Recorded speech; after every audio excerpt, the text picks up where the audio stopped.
हाम्रो परिवार। ऊ चित्रमा हेर त भाइ बहिनी हो, चित्रमा को छन्? ती सानी नानी गीता हुन्। उनीसँगै उनका दाजु दीपक छन्। उनको बा आमा हुनुहुन्छ। उनको बाजे बजै हुनुहुन्छ। गीता, दीपक, बा आमा र बाजे बजै एउटै घरमा बस्छन्।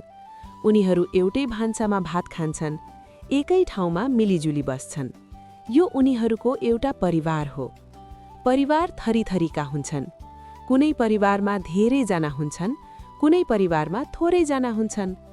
एउटै भान्सामा भात खाने धेरैजना भए ठूलो परिवार हुन्छ, थोरैजना भए सानो परिवार हुन्छ। परिवारमा बस्दा धेरै कुराको फाइदा हुन्छ। परिवारमा हामी खान, लाउन सिक्छौँ। खान र लाउनको लागि काम गर्नुपर्छ भनेर जान्दछौँ। हामीमा मिलेर काम गर्ने बानी बस्छ। आफू आफूमा दया माया बढ्छ। साँचो कुरा बोल्ने, अरूको चोरी नगर्ने जस्ता कुराहरू पनि हामीलाई परिवारले सिकाउँछ। परिवारमा धेरै थरीका काम हुन्छन्। एउटै काममा पनि धेरैजनाको मद्दत चाहिन्छ। यसैले उनीहरू मिलिजुली आफू आफूले सकेको काम गर्छन्। जस्तो भनौँ, तिम्रो बाजे बजैले घरको हेरचाह गर्नुहुन्छ। तिम्रो बा अड्डा जानुहुन्छ। तिमीलाई किताब, कापी, कलम ल्याइदिनुहुन्छ। आमाले भात पकाएर खुवाउनुहुन्छ। तिमीलाई सफा सुग्घर राखिदिनुहुन्छ।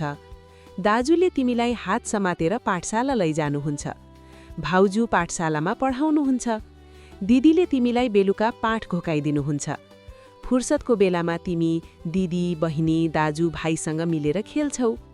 तिमीहरू आफूले सकेको अरू काम पनि गर्छौ।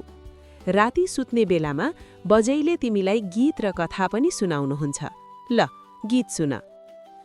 तारा बाजी लै लै, मामा आए घोडा, माइजू आइन् डोली, पापा ल्याइन् सोली, खाना दिन्छिन् भोली, बुबु मामा सुपुक्क, काफल गेडी कुटुक्क, निदाइ जाऊ लुटुक्क।